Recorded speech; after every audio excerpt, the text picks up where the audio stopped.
Previously on Alan Wake, Alice has been kidnapped. Alan, please help me. Alice? You'll do exactly what I say if you ever want to see your wife again. I can't tell anyone except my agent Barry. Damn it, Barry, they'll kill her! You're my best friend, and I'm worried that you're not right in the head. The ransom is a manuscript I supposedly wrote that's coming true before my eyes. It happened just the way it was on that page. So dark. I have found only a few scattered pages. I want the entire manuscript. The deadline is in 2 days. I found Mr. Wake's pages. Good girl. How the hell did she get her hands on the manuscript anyway? I don't know. She's resourceful. I told you you were too hard on her. Listen, I found out all sorts of interesting stuff while I was digging around. Yeah. Mr. Wake, it's Sheriff Breaker. We have an FBI agent here, Agent Nightingale. FBI? He's anxious to see you. You'd better come to the station. Okay, I'll be right over, Sheriff. Let's make this quick, huh? Help you folks? Name's Randolph. I'm the manager. We're looking for Rose. Works as a waitress down at the diner. Rose, sure. Nice girl. Who wants to know? I'm Alan Wake. The writer, huh? I heard on the radio you were visiting. Well, I'll show you her trailer. That Rose, she's a nice girl. Always pays her rent on time. As I was saying, Al, I found all sorts of weird stuff from the local newspaper's archives. This place is crazy. Disappearances, mysterious deaths, urban legends come true, and get this, most of this stuff takes place around Cauldron Lake. Well, you ain't wrong, mister. The Indians thought the lake was a doorway to the underworld. I'm the God-fearing type myself. I don't hold with that sort of thing. Yeah, okay. Anyway, there was an island there owned by a guy called Thomas Zane. Now, some of the articles I found about him make him out to be a famous writer, but I ran a bunch of searches, couldn't find a single thing he wrote. Zane was heavily into diving, so much so that the place came to be called Diver's Isle. But the volcano under the lake erupted in 1970, and Zane went down with the island.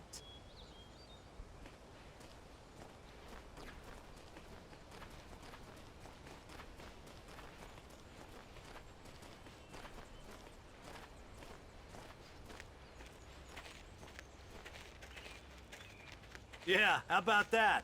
It was there in the morning, as if it had fallen from the sky. But it would take a tornado to lift something like that. We're damn lucky it didn't crush any of the trailers. Come on, mister. I'll take you to Rose's trailer.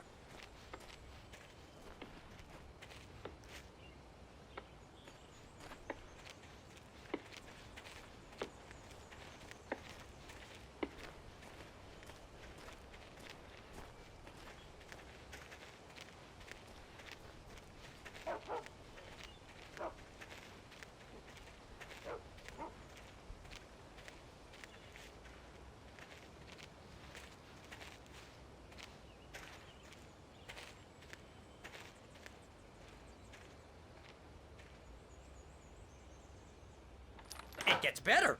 A local girl, Barbara Jagger, drowned in Cauldron Lake just a week earlier. They were lovers. Sure, Jagger's a local spook story. The Scratching Hag. Comes for you in the dark. Childish stuff like that. Anyway, Al, I'm just getting to the best part. All of the articles about this stuff were written by Cynthia Weaver. I asked around, and she's that crazy bag lady you met. What, the lamp lady? She can be a little loopy, but she's not homeless or anything. Yeah, anyway, she knew both Jagger and Zane before they both died, and she had some kind of a breakdown.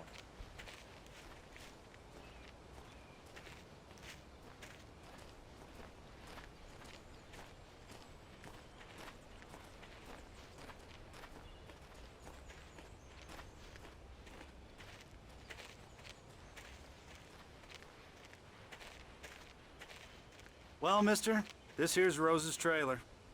You mind me asking what you want with her? We're just here to talk to her, pal.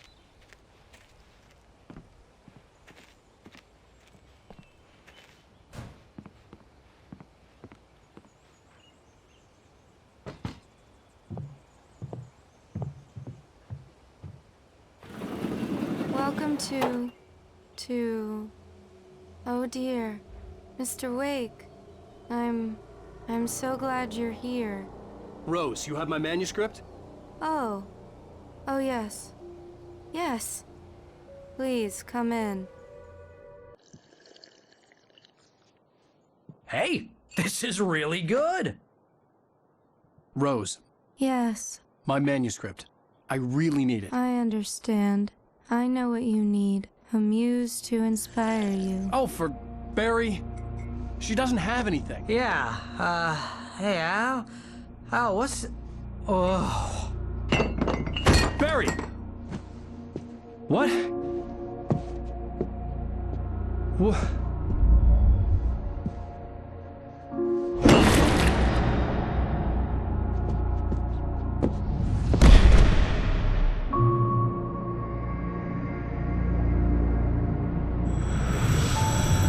It's coming for you, hiding in my barber's skin. I'm too weak to stop it. You must turn the lights on. I promised I'd come visit you and your lovely wife. You must finish what you started.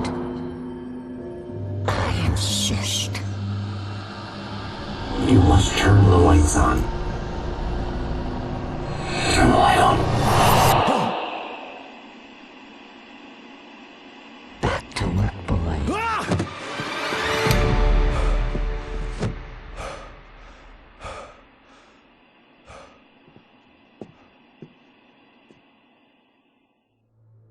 I felt nauseous, hungover. Only anger kept me going. I can't tell reality from dream anymore, but it seems I have an imaginary editor to help me. She's an old woman in a funeral dress. I call her Barbara Jacker. She's very strict. I'm writing faster and faster. My manuscript is being heavily revised. The edits are getting very aggressive, and each day there's less of me and more of her. I hate it, but I know she's right. She promises me I can save Alice this way. She knows more of this than I do. About the complex incantation I'm attempting. About this place. She's worked with another writer under similar circumstances, Thomas Zane. The genre of the story seems to be shifting. It's turning into a horror story. I'm getting close. I can feel it.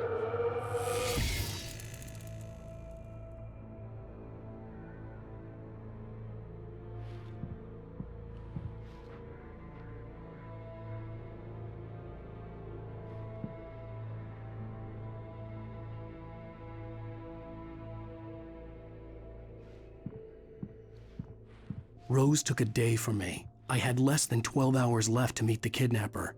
All I could do was get Barry into the car, work something out once I got on the road. Barry was out of it. He was way too heavy to carry. You're right. I deserve more money. I'm so handsome. Welcome to the Oh Dear Diner. What can I get you today? Coffee? I couldn't work up much hate for Rose. Something had used her to get to me and left its mark. First refill is free. Milk and sugar on the counter there. Would you like to hear today's specials? Thank you. A nice day. Come back soon.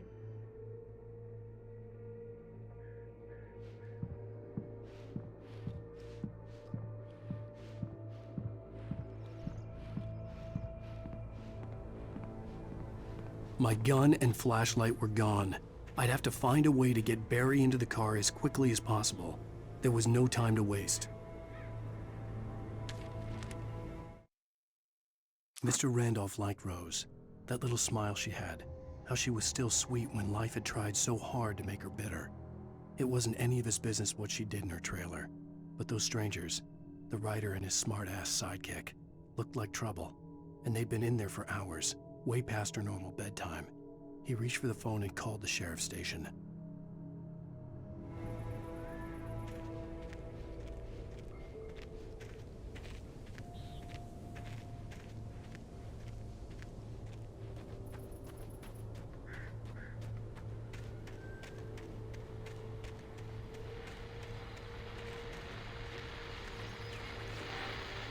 I just stepped outside to catch a breath of fresh air. Let me tell you, the weather's getting heavy.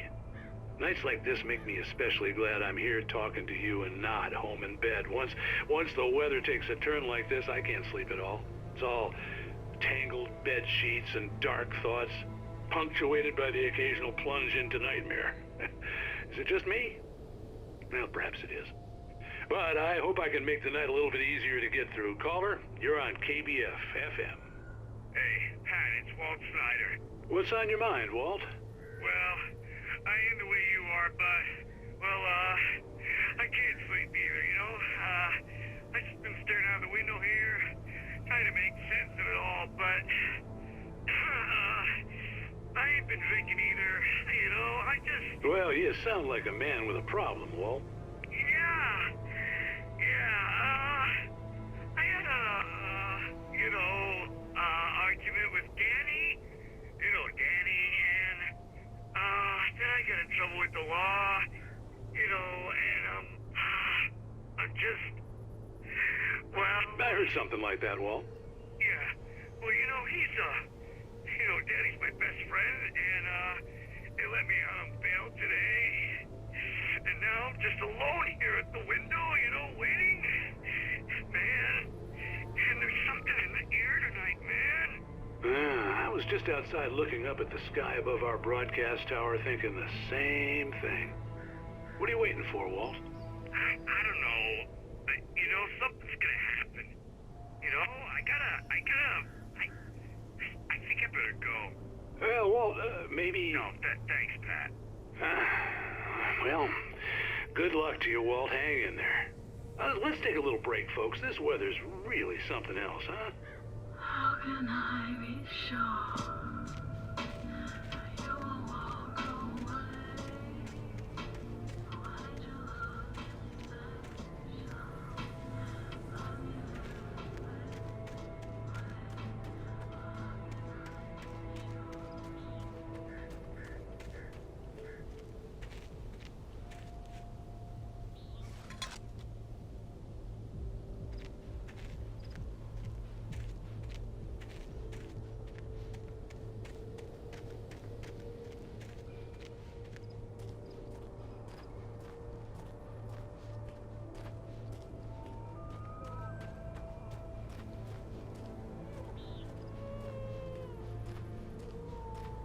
Oh, you're gonna get it now.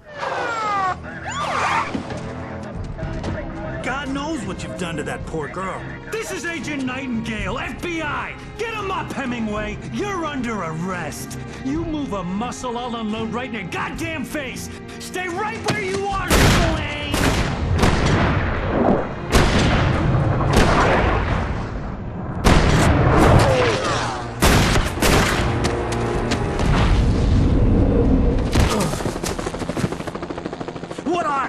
I'm standing right here, you goddamn maniac!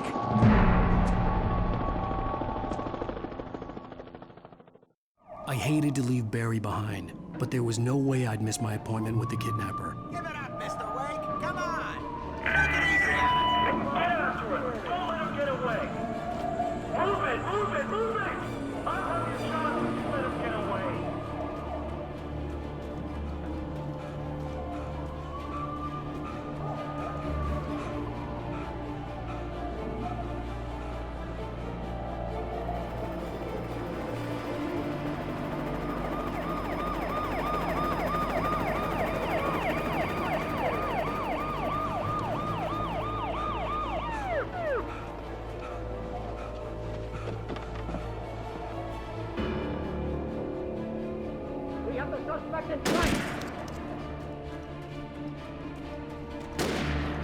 There he is!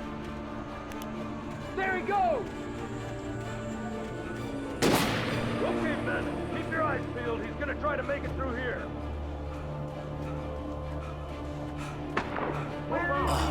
Damn.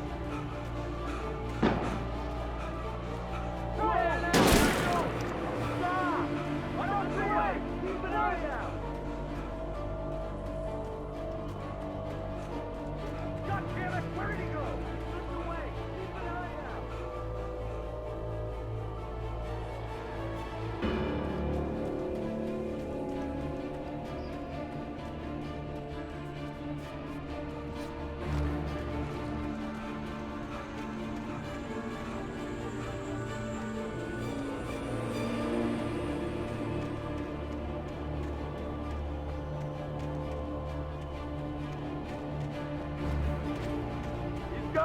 Come on, guys. We need to head him off.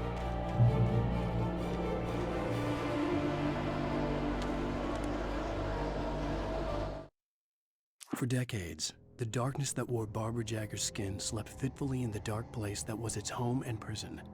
It was hungry and in pain. It dreamed of its nights of glory when the poet's writing had called it from the depths and given it a brief, terrible taste of power and freedom. The rock stars had stirred it from the deep sleep the poet had sunk it back to in the end. When it sensed the writer on the ferry, it opened its eyes.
The suspect was last sighted running along the boards that lead westward from the trailer park. All units are advised that the suspect may be armed. Approach with caution. James out.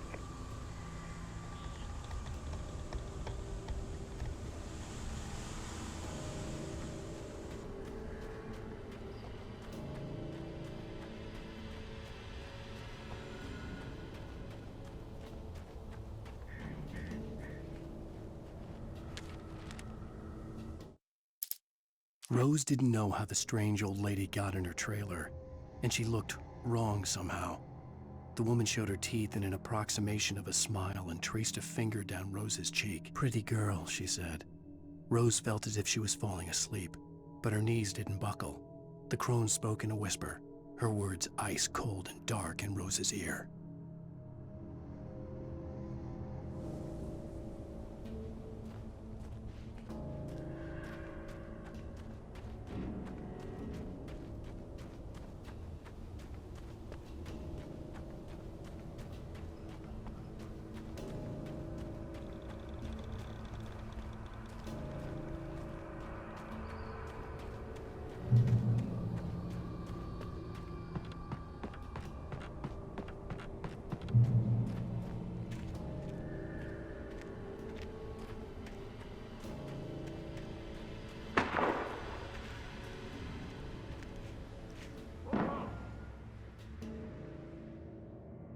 Search the area.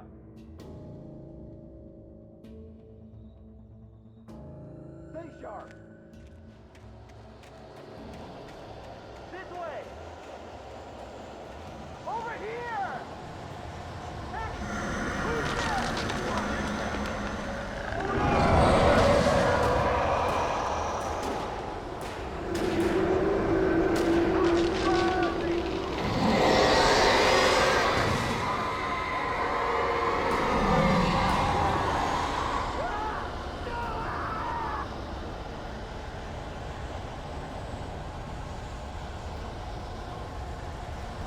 This horror was everywhere I went, circling me.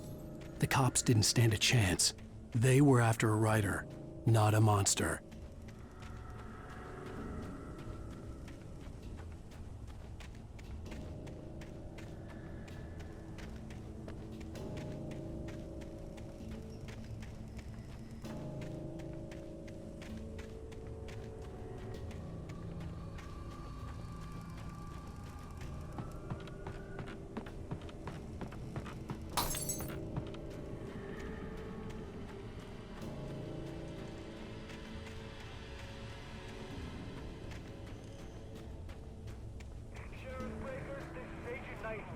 I've lost contact with most of the men you assigned to me. It's Wake's doing. Wait, are you seriously telling me that geek writer just took out my deputies? Are you kidding? I mean, have you seen this guy? He wears a tweed jacket. Over. He's the guy we're chasing. If it's not him, who then? Bigfoot? Over. I don't know yet, but I'm not in the habit of jumping to conclusions. That tends to come back and bite you in the ass. Out.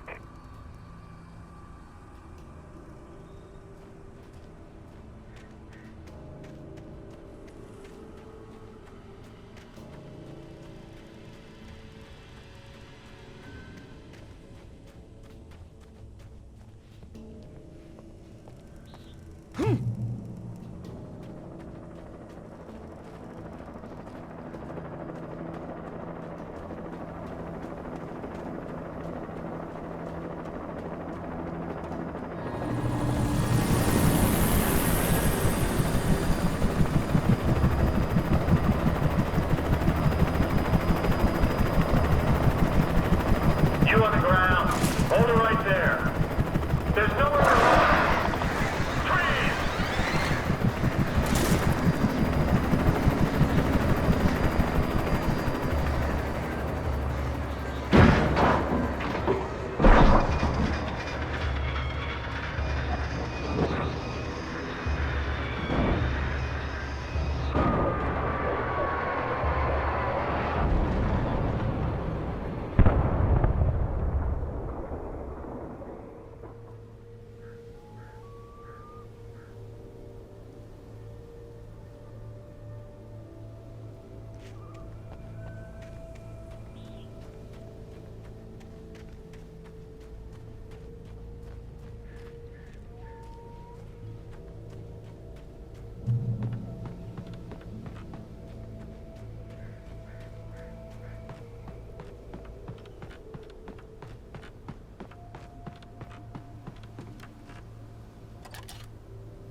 This is James. Mulligan, Thornton, come in. Over. Thornton here. James, we got both Wheeler and Rose in custody. They didn't put up a fight or anything. Why, they were... Hey, Mulligan, what are you doing? Come on! Sit down and give me that. James, Mulligan here. Over. Go ahead, Mulligan. Over. We got Wheeler and Rose here. Wheeler's drunk or hopped up on something.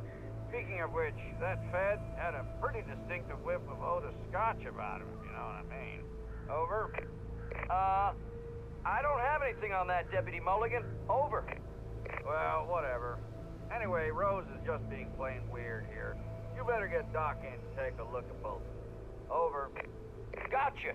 You better get them here quickly. The, Fed's gonna want to interview Wheeler. Over. Oh, yeah, I'll bet he does. Looks like they have a lot in common. Mulligan out.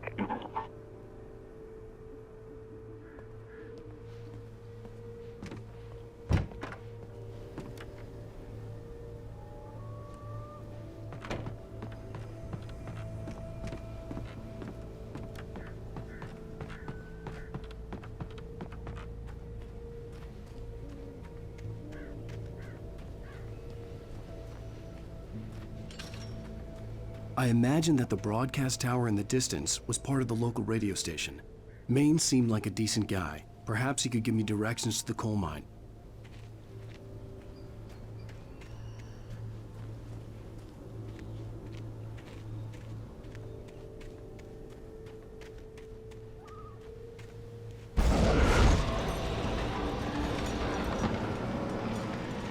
Unnatural shadows clung to the gate.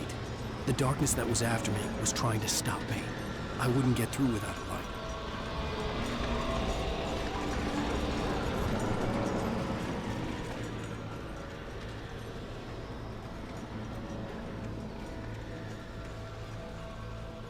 There was no power to the searchlight.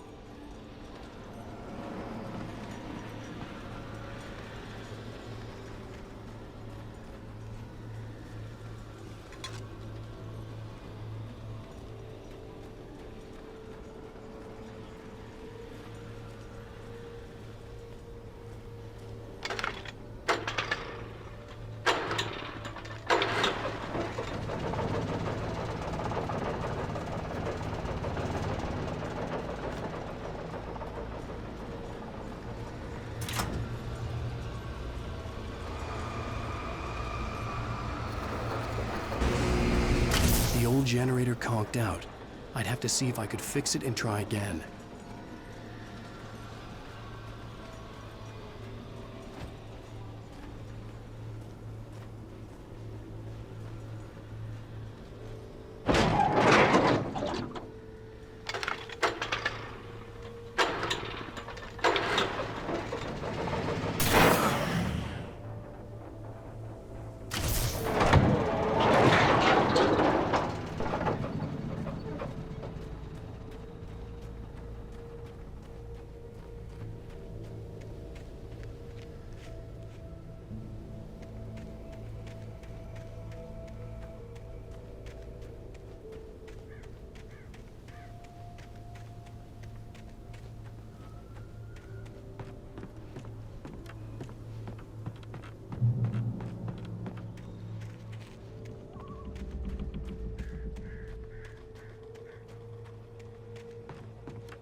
It took me a moment to recognize the flashbang grenades. They were an ideal weapon for my situation. Team 1, come in. Over. Team 1, this is Sheriff Breaker. Report. Over. Team 2, come in. I need a report. Over. Come on, guys. Talk to me. Come in, please. Over.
And here's another call.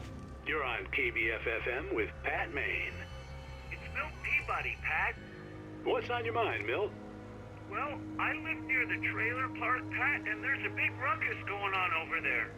Well, that's just up the road from me, too. What's going on, do you know? I don't know, but there's a bunch of police cars there, lots of sirens, a helicopter buzzing around, and I think I heard some gunshots. Gunshots? Yes, sir, like from a pistol. So can you find out what's going on? Because it's just next door and they're popping off guns there. They're still shooting? No, it was maybe 10, 15 minutes ago. It sounds serious, Pat. I'm telling you, it don't sound like no party. I'm certainly going to give the station a call, Milt. Okay. You'll hear it here as soon as I hear from them. Okay, thanks.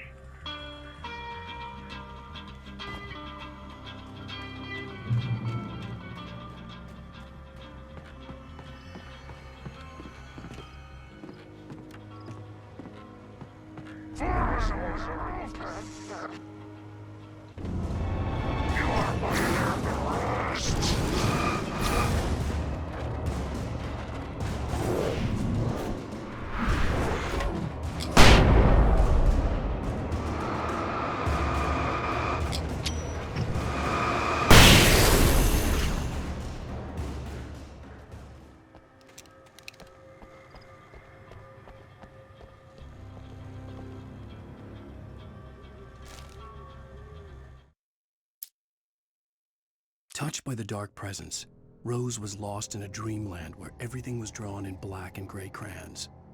The old lady had promised her that all her wishes would come true. She would be Alan Wake's muse. She was smiling so hard it hurt her face. She crushed a bottle full of sleeping pills into the coffee. Deep down inside, she was screaming in terror.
Hope Maine could lend me a car to get to the coal mine.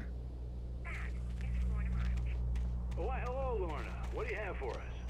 Well, I just don't see why the cops bother with the trailer park. What do you mean?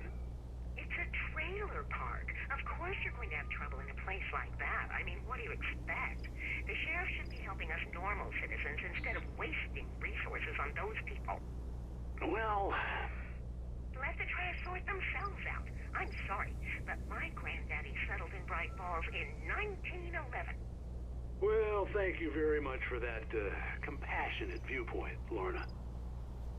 How can I be sure you will walk away? Why do love in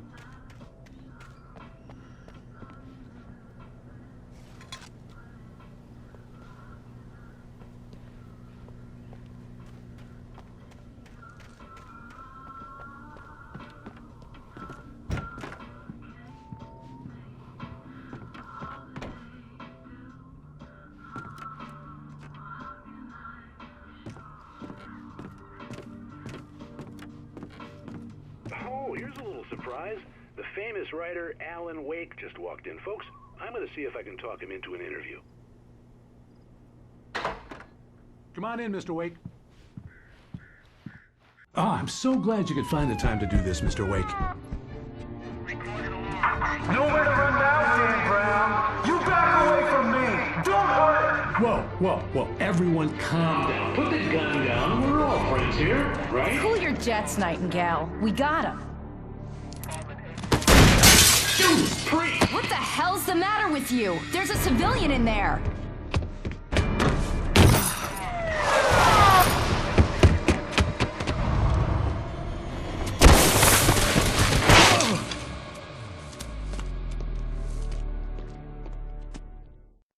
I'll get you yet, even if it kills me. You hear me? You hear me, H.P. Lovecraft? I had fallen off so many cliffs it was ridiculous. That's what you get for naming a book The Sudden Stop. It was probably good I hadn't had the chance to tell Maine where I was going. I'd have to lose the cops and find my own way to the mine.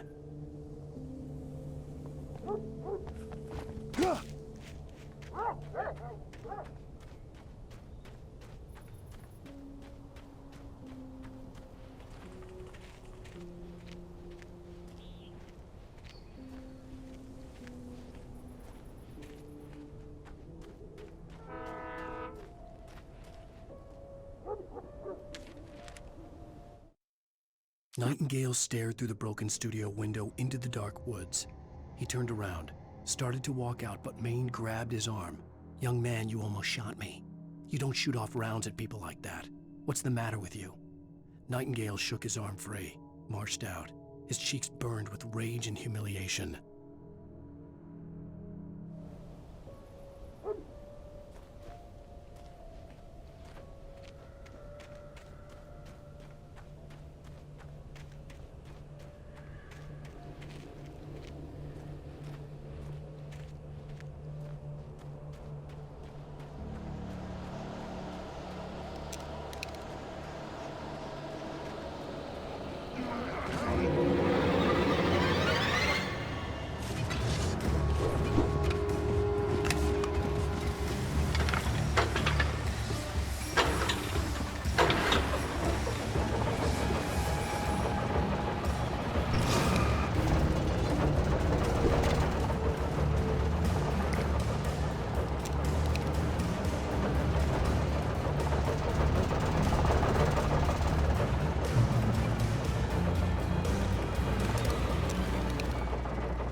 Danny had stepped out, but what stumbled back in was something else. Something alien.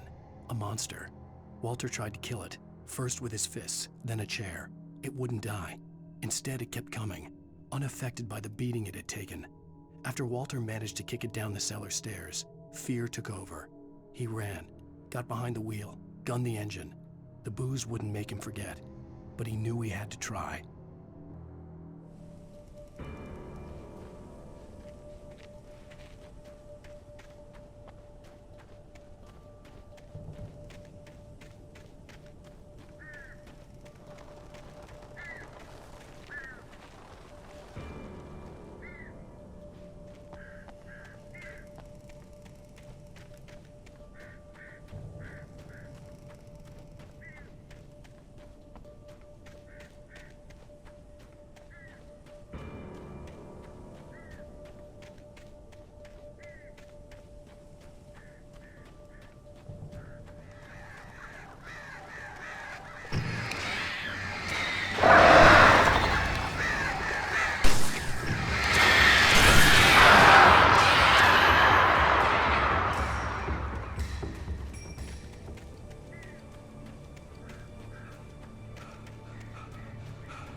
There was no sensible reason for the power company work lights to be here. It was almost as if they'd been left for someone like me to use.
The bulldozer's engine roared to life. Mud and rocks flew as it fought for traction. It crashed through the concrete wall and landed heavily in the yard. If it were an animal, it would have shaken its head after the impact, fixed its eyes on me, and charged. Of course, it had no head, nor eyes. Shadows crawled on its form, twisting it into a monster. Then, it came for me.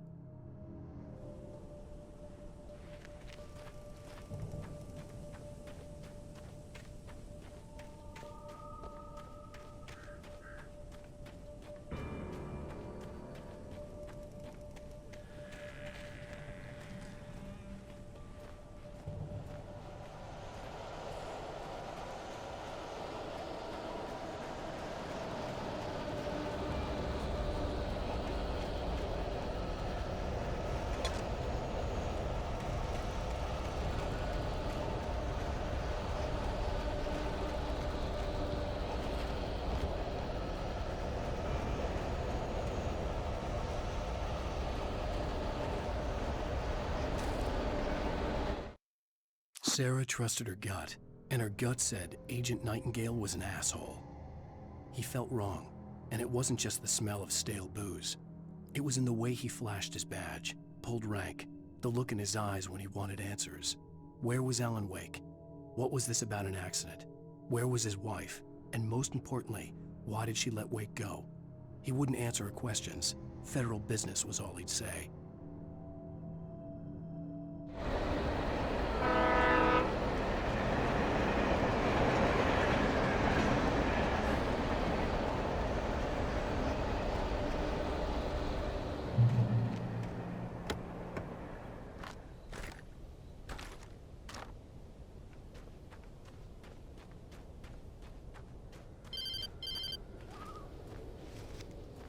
Hello? The most stubborn man I've ever met. Alice? Alice?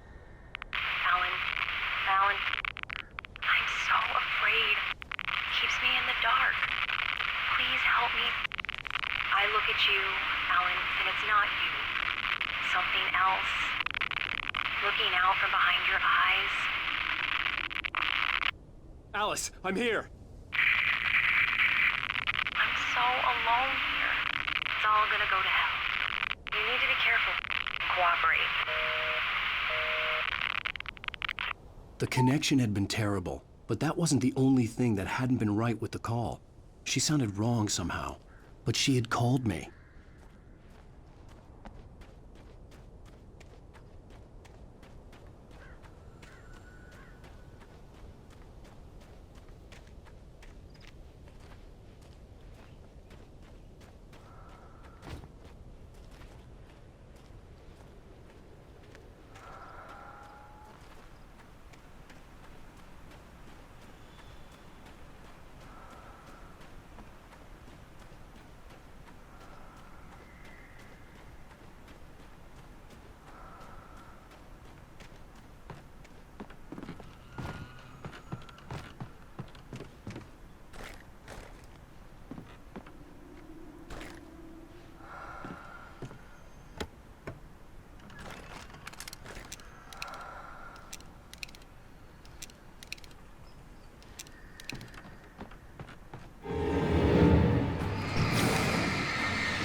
The pipe wrenched itself loose from the bridge's steel framework. Wrapped in darkness, it floated in midair, twitching. For a moment, I didn't understand what I was looking at. The heavy object lurched at me with impossible force. I threw myself out of the way, but just barely. When I turned my flashlight on it, it shook in a dark rage before it flew at me again.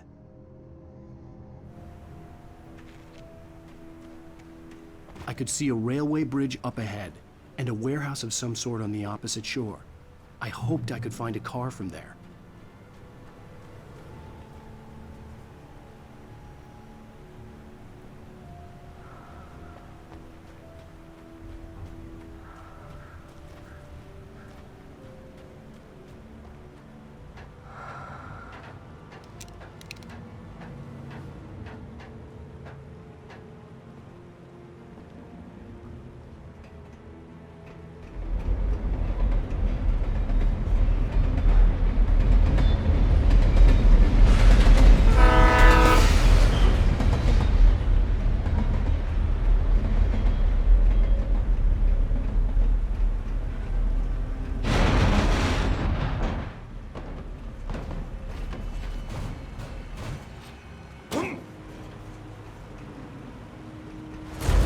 That was pursuing me was growing stronger, and it was taking over everything in its path.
Even after all this time, hearing the Night Springs theme caused a surge of conflicting emotions in me.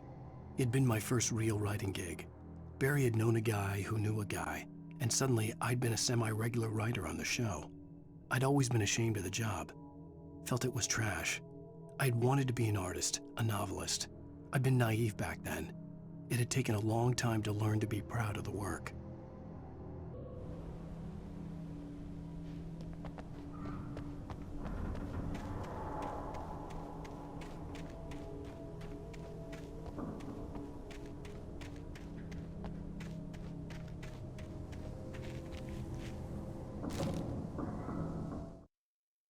I slammed the door shut right in his smug face. He pleaded for me to open the door. True to form, the asshole actually thought I would obey. I had no sympathy left, no guilt either, not for him. I took a moment to savor the scream. I bet I had a smile on my face. It was all that I had time for. The dark presence was inside the lodge with me.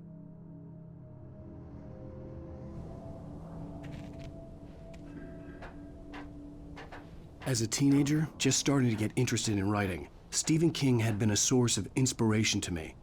I thought about all the inanimate objects that had come to life in his books. No one is safe in a good horror story, certainly not the protagonist. That's what makes them fun. This was anything but. The darkness could possess anything, and it was getting closer.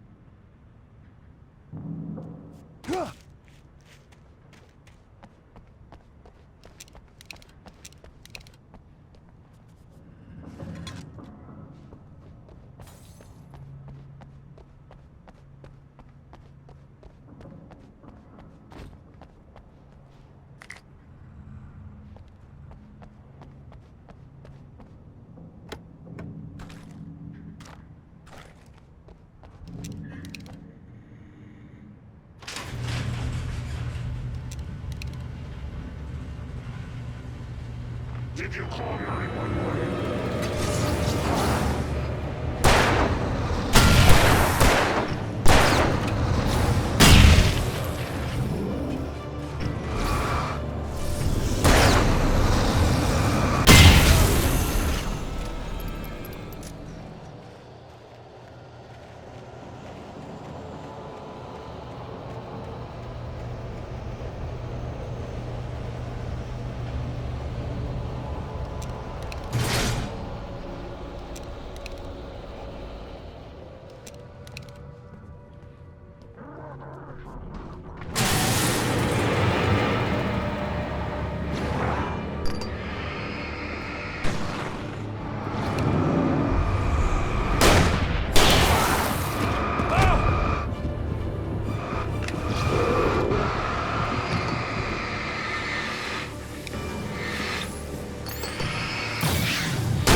take the facts of our existence for granted, unaware that they are merely a thin veneer of desperate self-delusion covering a vast cosmos of madness and horror.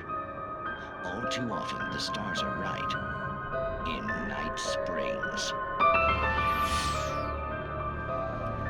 Tonight's episode, a family occasion. Journalist Alvin Durleth's trip to study the local customs of an insular community in Night Springs has been less than successful. Until tonight. Well, I'm glad you changed your minds about this. Ancient customs, local mythology. My editor loves this kind of stuff. Well, Mr. Durleth, we don't want to feel like we're on exhibition. But you have demonstrated the seriousness of your intent. Oh, I am serious. Really, just do your thing. I'll stay out of your way and observe. Actually, I thought you could assist us. I'm afraid we are a man short. It would provide you with an intimate perspective. Could I really? Of course, Mr. Durleth. Well, I guess that's the least What would I have to do? Oh, here. Let me show you with a kiss.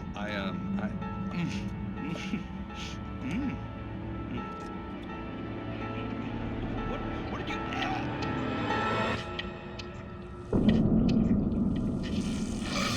Oh, Mr. Durleth, you have well pleased Nixie Perka, the dweller in flesh. Your body shall host his 1,000 young, and all shall be glory.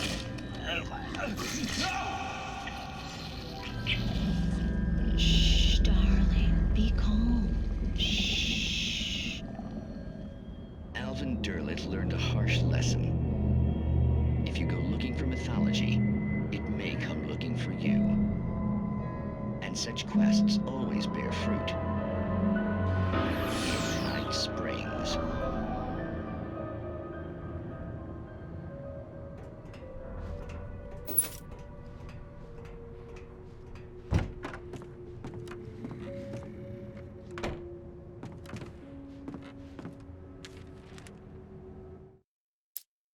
The darkness surged towards me, sucking everything loose from the ground into its depths, tugging at my clothes. I saw the flare the kidnapper had dropped and threw myself towards it just as I felt my feet leave the ground. The darkness embraced me with the force of a tornado. Somehow I managed to light the flare. The darkness roared and cast me away. I fell toward the dark waters of the lake far below.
never been this glad to see the sunrise.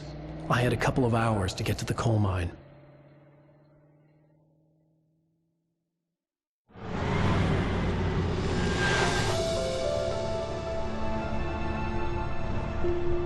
The coal mine wasn't far now.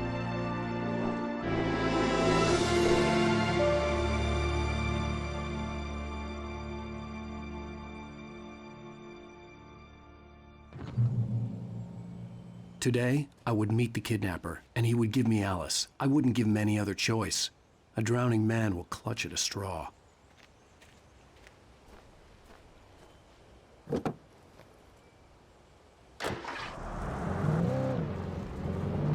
Little by little, without realizing it, I'd come to believe that the story in the manuscript was coming true. The current of its narrative had taken me deeper and deeper into dark waters. Alice had been taken from me. Barry was probably in jail. I was a fugitive from the FBI. The whole world taken over by the Dark Presence was trying to destroy me. It all felt real, but it matched a textbook case of insanity.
This is Pat Main, and you're listening to KBF-FM. Folks, I want to apologize for kind of abandoning you to that looping music track last night, but I was detained.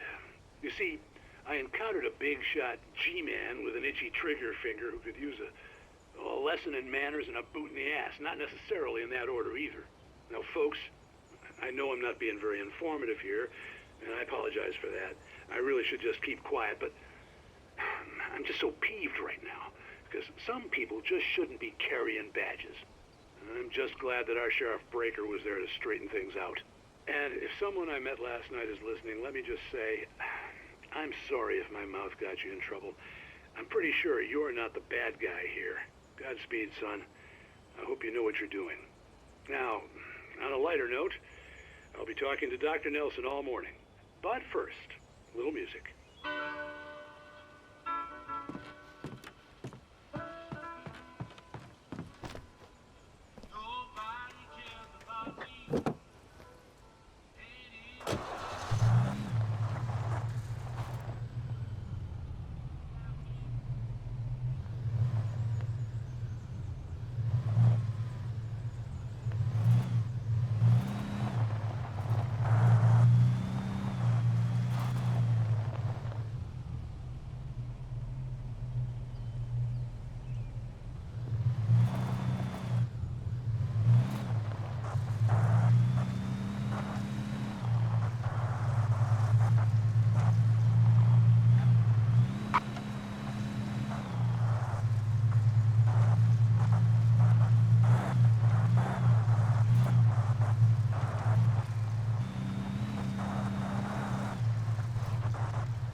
Welcome back to KBF FM.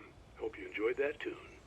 Now, Doc, you were talking about life and finding that special someone, that soulmate. Well, you were talking about that. I was saying I don't buy it. Oh, see, to me, that's strange, because I always pegged you as a hopeless romantic. You got me there, Pat. But I think love's where you look for it. And you need to do a lot of looking, sure. But the idea that there's that one special person out there for you, and if you miss that chance, it's gone forever and you're forever incomplete. I mean, isn't that depressing? Or, heck, childish even? There's plenty of fish in the sea. And apparently a fisherman has a fishing analogy for everything, but what you're saying, isn't that a little harsh? Well, no. What I am saying is that your potential for finding that connection isn't limited to what's essentially a chance encounter. How is that harsh? Yeah, well, I guess that's a nice thought, but let me say something personal here. Okay. Now, well, I don't disagree with you exactly, but I can't really fit that together with what I feel, what I felt for someone, because she was the one. She was. And I let her drift away from me. Maybe I didn't put in the work, I don't know, but, well, since then, and it was a long time ago, but since then, there hasn't been anyone, not like her. And I'm not saying I dwell on her or haven't moved on. I like my life. I'm not living in the past, but I do miss the way she completed me. You can't argue with the heart, Pat. I'm sorry, folks. I had kind of a scary experience last night, and let's just say it's shaken a few things loose.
Even after all this time, hearing the Night Springs theme caused a surge of conflicting emotions in me. It'd been my first real writing gig. Barry had known a guy who knew a guy, and suddenly I'd been a semi-regular writer on the show. I'd always been ashamed of the job. Felt it was trash. I'd wanted to be an artist, a novelist. I'd been naive back then. It had taken a long time to learn to be proud of the work.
I was early. I was supposed to meet the kidnapper at noon in the main building. The coal mine was quiet. It was a museum now.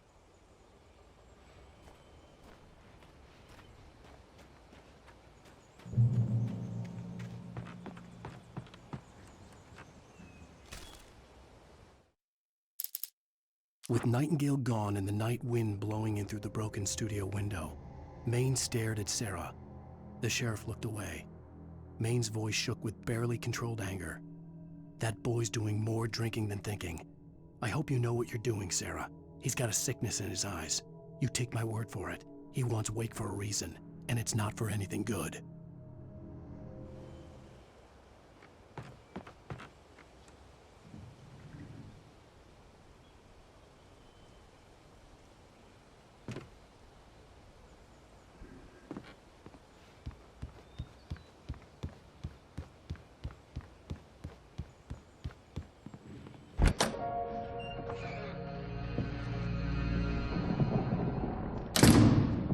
I didn't want to go outside. Cops had to be looking for me. The noon sun turned the place into a sauna. The day dragged on. Different scenarios ran through my mind. Ways of how I'd torture the kidnapper to get Alice back. Or the different horrible things he could have done to her. I imagined her dead. I had no way of knowing she was still alive. It was killing me. I was running on blind hope. It was all a waste of time. The bastard never showed up.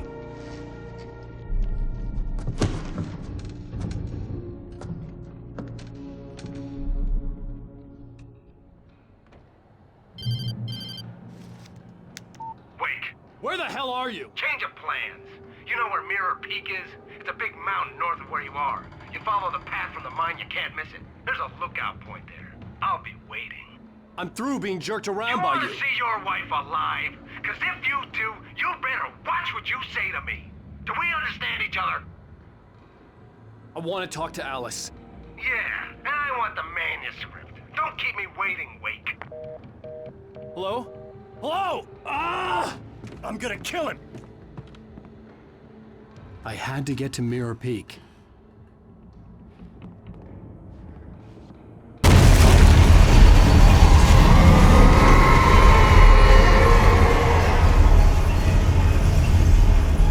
It was close, maybe closer than ever before.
When Thomas Zane fell for Barbara Jagger, it happened fast.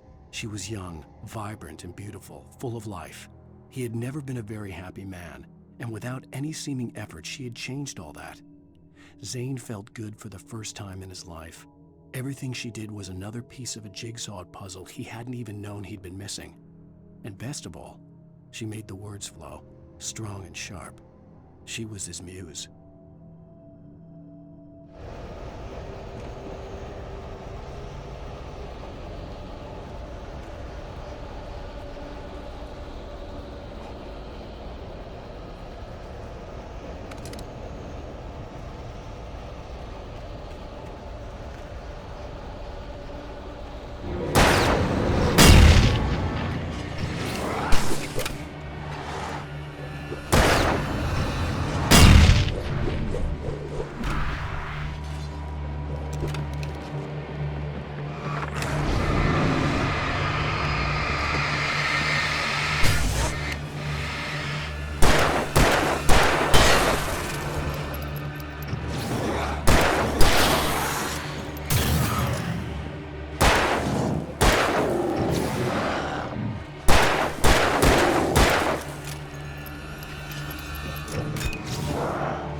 The only way to reach the hillside ahead was to go through the building.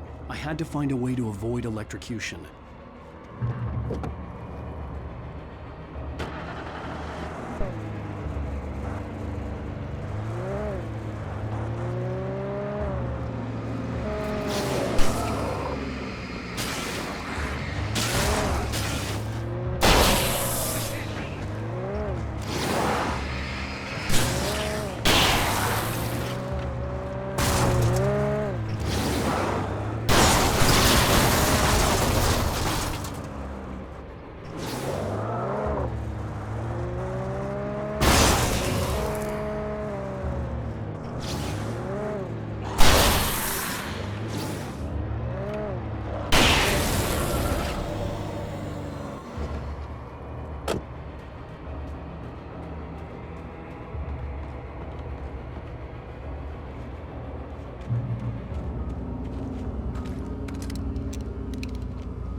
Some of the taken retained echoes of their former selves, but these were just the nerve twitches of a dead thing.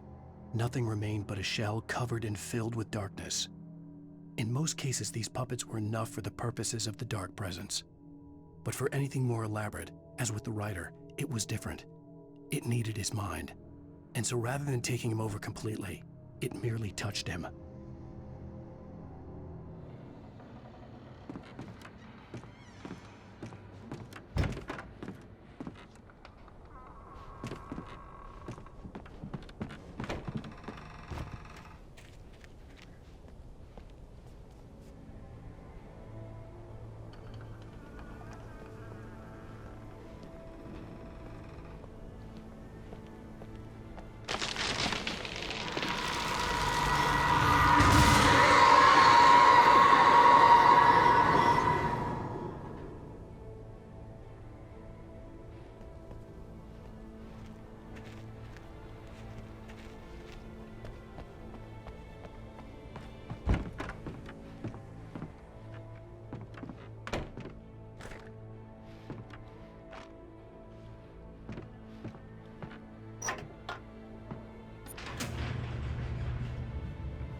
There was no way the flashbang grenades were standard power company equipment.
I stared through the bars of the jail cell. Barry stood behind me, swaying on his feet, looking as ill as I felt. Agent Nightingale stood on the other side of the bars with Sheriff Breaker. Nightingale had a stack of manuscript pages in his hand. He seemed unhinged as he gloated. Well, I've got you now, Raymond Chandler. It's all here. All the evidence, including conspiracy to murder a federal agent.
I had no real plan.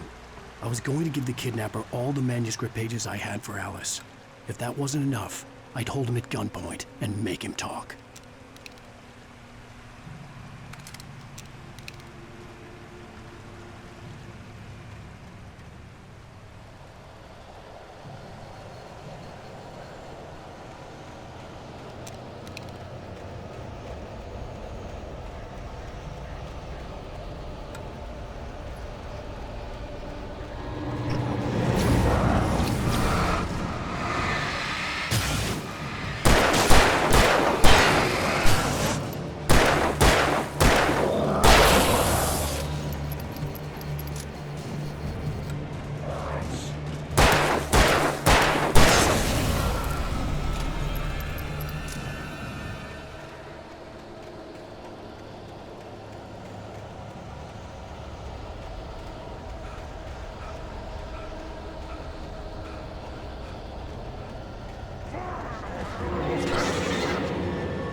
dark presence was moving ahead of me in the same direction I was going. A cold feeling settled itself in the pit of my stomach.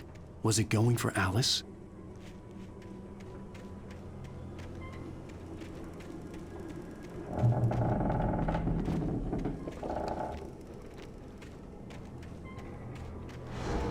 The graveyard shift may cause cancer.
I lifted the page in front of my eyes and read it. In it, I lifted the page in front of my eyes and read it. In it, I lifted the page in front of my eyes and read it. In it, I lifted the page in front of my eyes and read it. In it, I lifted the page in front of my eyes and read it. In it, I lifted the page in front of my eyes and read it.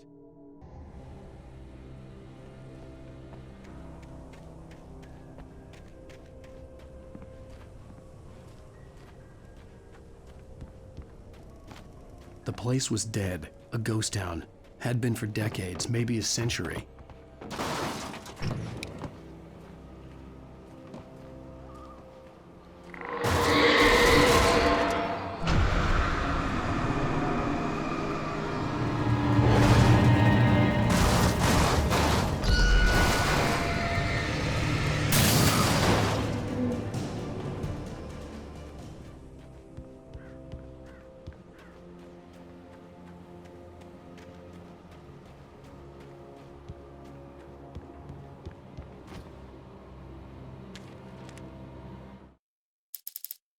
Things were never as simple in real life as in fiction. I had lost count of the times I had wished there'd be a clear reason for my writer's block. Something to fight, something to lash out on. There wasn't. I was filled with doubt. I was nothing like the hero in my books. Alex Casey had gone through his life with single-minded determination, never wavering from his goal. Even now, I was angry at myself, angry at Alice, angry at Barry. I was fumbling and I had no plan.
Doc sat down heavily. He examined Barry and Rose. Barry was already recovering. Rose was another story.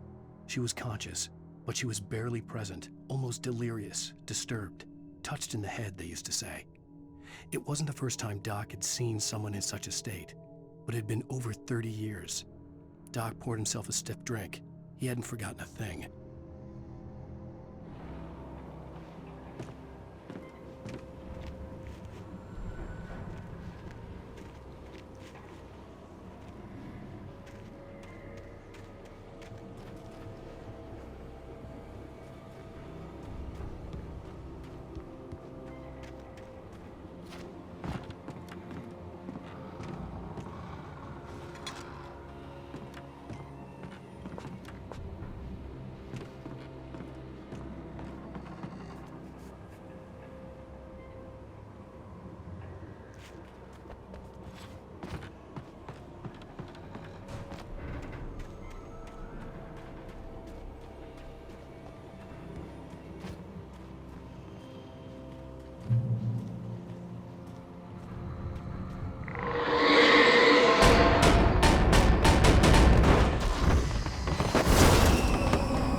Anything outside of writing is a struggle. I feel ill. I managed to make my way downstairs. There's a shoebox filled with books and papers by Thomas Zane. It's very hard to focus, but I managed to read some of it. He's a poet, and a good one. He writes of muses and creators summoning fabulous things from a magic lake, using his powers to shape the world of a realm of gods and dreams and demons, dark things that wait for a chance to slip through, wearing the flesh of men as disguise. Zane writes about himself, his girlfriend being taken over by a dark presence, about growing scared of the lake. Zane believes it's a mirror to the gaping void of darkness above, where some Lovecraftian presence lurks. I crawl back upstairs. I'll borrow these things for my story. They ring true. They fit.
The kidnapper had sent me a text. The message was full of spelling errors and insults. It was telling me to hurry up.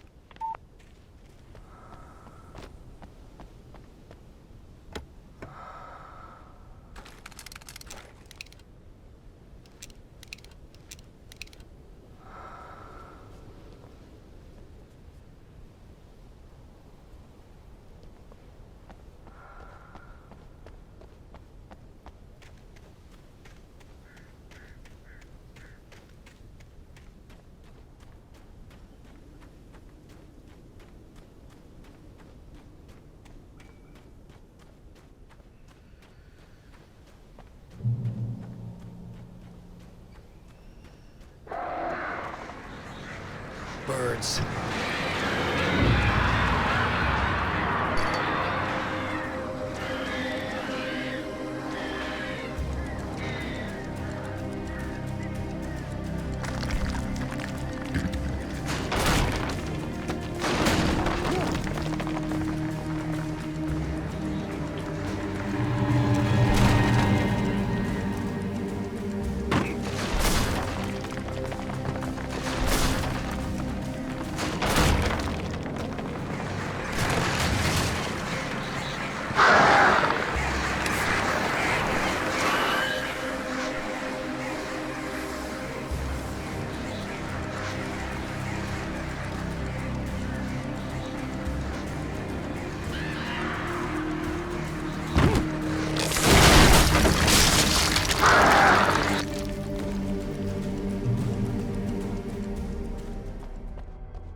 Without warning, the headache stabbed at my brain.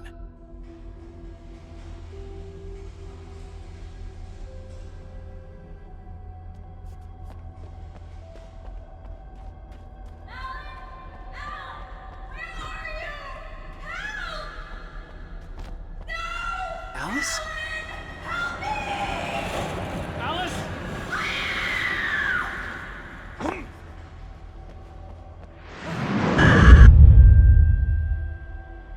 I'm losing it. I gotta get out of here.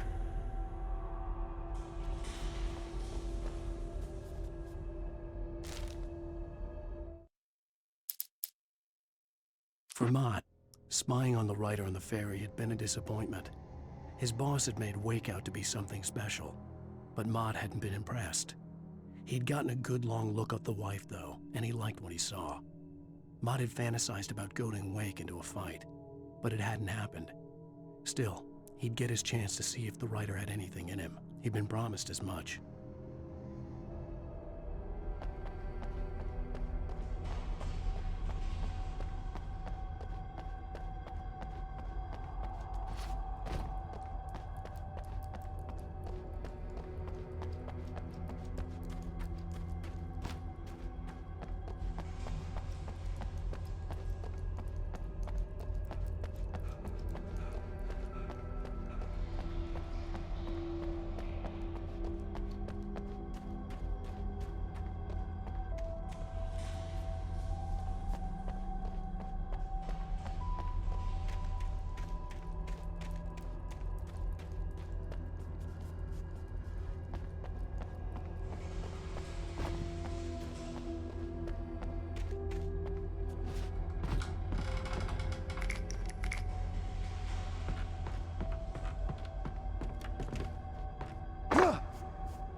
Even behind the closed doors and curtains of his grimy room at the Majestic, the local motel, Nightingale could feel the locals' eyes on him, the unrelenting pressure of their judgment.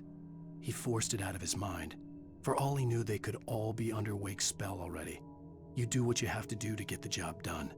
He took comfort from the bottle in his hand. Please, he thought, just let me get through this.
I'd have to make my way up this mineshaft in order to go on. Maybe the machinery could help me with that.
The hunters were big, thick-set men, confident and at home in the woods.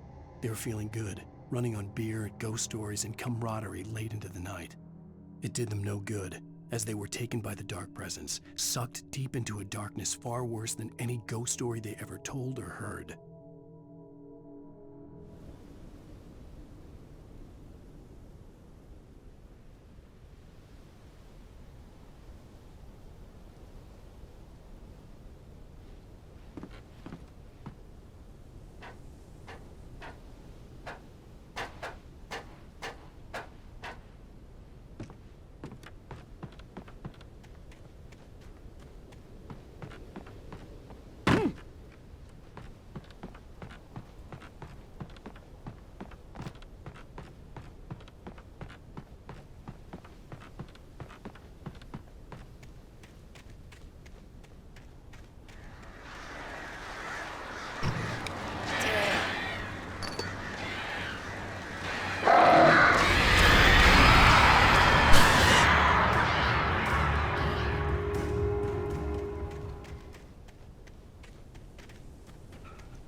Maud had checked all of Stucky's rental cabins.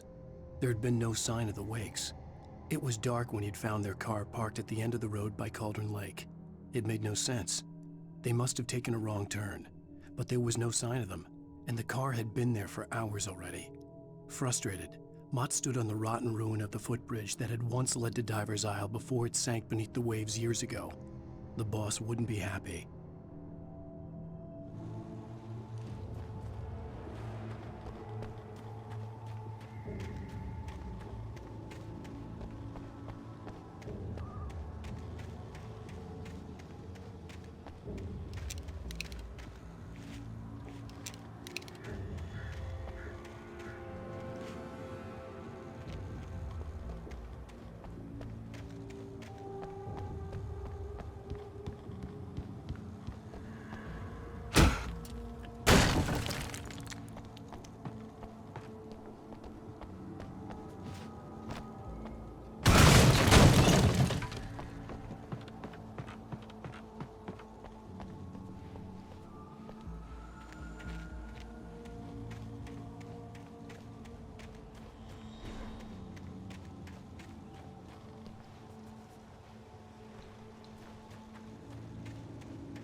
I could see Cauldron Lake. I thought I could make out the spot where the island and the cabin had been. There was a light near it. It had to be a boat.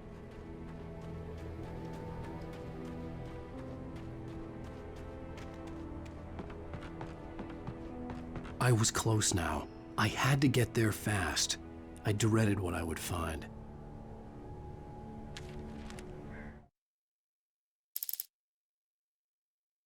I tried to hold on to Alice, but her form melted away.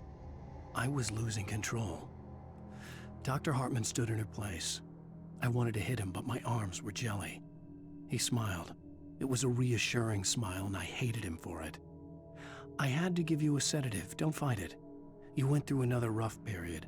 Right now, it's very important that you stay calm. We don't want you to have another episode. You're a patient at my clinic. Have been for a while now.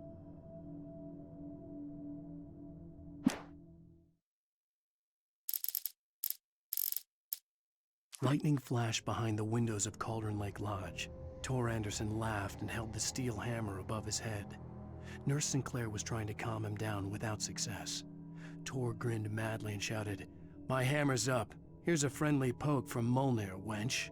He brought the hammer down with all his might on Sinclair's head. "We're on a comeback tour, baby."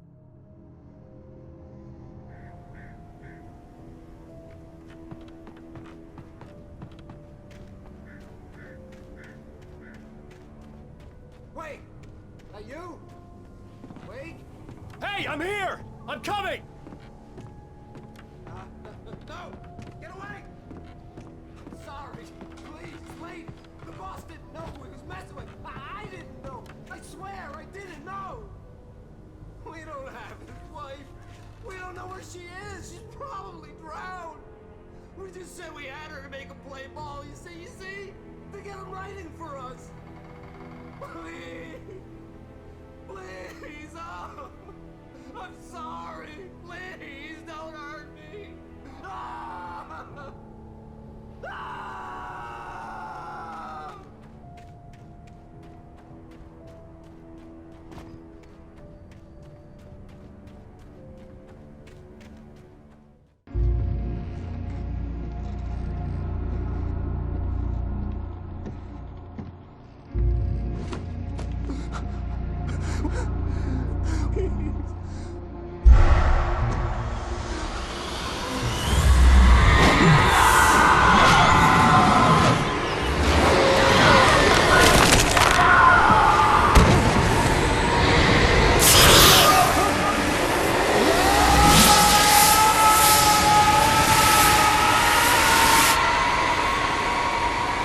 Oh!